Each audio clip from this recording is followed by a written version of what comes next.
Hey guys, welcome back. In today's video, we're going to compare the anti-nuke performance of A.X.L and Utility Core. Before we begin, I just want to make one thing clear. This video is not made to spread hate or disrespect towards either bot or its developers. Both are Indian Discord security bots, and today we're simply testing their real-world performance. We'll be comparing punishment speed, recovery accuracy, and one very important thing: protection against insider betrayals. Nowadays, many Discord servers aren't getting nuked by strangers. They're getting nuked by trusted friends, staff members, or even whitelisted bots because of ego issues or personal conflicts. So today, let's find out which bot provides the best protection. Let's get started. First, we're going to test punishment speed and recovery after a nuke. Here we have Utility Core, and here we have A.X.L. Both bots have exactly the same permissions and role positions. I'm going to whitelist both bots so they don't interfere with each other during testing. Everything is configured now. Anti-nuke is enabled on both bots, and I've added my testing nuker account. For our first test, we'll perform a mass channel rename attack. This is one of the attacks where many anti-nuke bots struggle with recovery. Let's start the attack. And there we go. The attacker has already been punished by Utility Core. Now let's watch the recovery process. Looking at the audit logs, you can see Utility Core punished the attacker first. A.X.L didn't immediately punish the user. The reason is simple. A.X.L validates the audit log before taking action. Since Utility Core had already banned the attacker, A.X.L couldn't find that user in the server anymore. Instead of trying to ban an already banned user, A.X.L skipped the punishment step and immediately focused on recovery. Now let's look at the results. Utility Core punished the attacker successfully. However, it didn't restore the renamed channels. Meanwhile, A.X.L tracked every rename through the audit logs and reverted all the renamed channels back to their original names. That shows a major difference in recovery accuracy. Now let's test punishment speed again. This time, we'll perform another mass rename attack. Here we go. And yes, this time, A.X.L instantly punished the attacker and immediately started recovering the server. So why was Utility Core slightly faster in the previous test?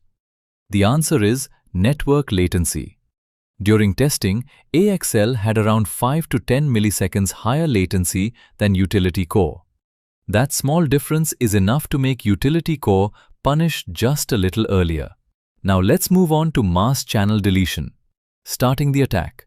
There we go. Utility Core punished the attacker and recovered several deleted channels.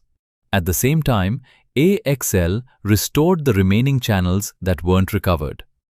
Another thing I noticed is that A.X.L avoids duplicate recovery. If something has already been restored, A.X.L simply skips it and focuses only on what's still missing. That's a nice optimization. Overall, both bots punish attackers very quickly, but A.X.L consistently recovers more changes across different attack types. Now it's time for something most anti-nuke bots don't have: protection against betrayal. I've whitelisted the nuker account in both bots. Normally, a whitelisted account is trusted and won't be punished. However, A.X.L has a feature called antitrust. Antitrust allows only a limited number of sensitive actions within a short time window. If that limit is exceeded, A.X.L immediately flags the account as rogue. If it's a bot, it gets banned instantly. If it's a user, they're immediately jailed and every role is removed. There is also a full trust permission that can only be given by the owner or extra owner. But here's where things get interesting. When antitrust detects a betrayal, A.X.L automatically enables beast mode. Once beast mode is active, whitelist protection and full trust no longer matter. Every bot, including trusted bots, is treated as a possible threat. If any bot performs a protected action, it gets banned instantly. If any user performs a protected action, they're jailed immediately and lose all of their roles. Only the owner or extra owner can disable beast mode manually. When a jailed user is released, their previous roles are restored automatically, except administrative roles for security reasons. Now let's test it. The nuker is currently whitelisted. First, I'll create a single role. As expected, nothing happens because one action is still within the allowed limit. Now let's begin an actual nuke. And there it goes. Immediately the attacker is banned. Beast mode is now enabled. A jail category has been created automatically. Looking at the audit logs, you can see the attacker has been punished. Every malicious action is now being reverted. A.X.L deletes every role. A.X.L deletes every role created by the attacker, restores the server, creates the jail role, and updates channel permissions so jailed users can only access the jail channels. This clearly demonstrates the biggest advantage of A.X.L. Even if you accidentally whitelist a malicious user or bot, A.X.L still has another security layer that protects your server from betrayal. That's something many traditional anti-nuke systems don't provide. So after all these tests, both bots perform very well.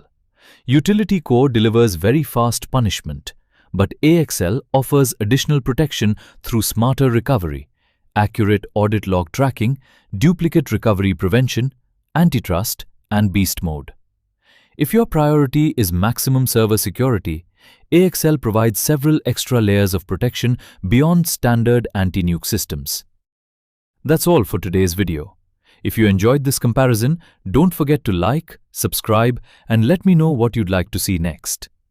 In the next video, I'll be giving a complete overview of A.X.L and all of its security features. Until then, stay safe, protect your servers, and I'll see you in the next one.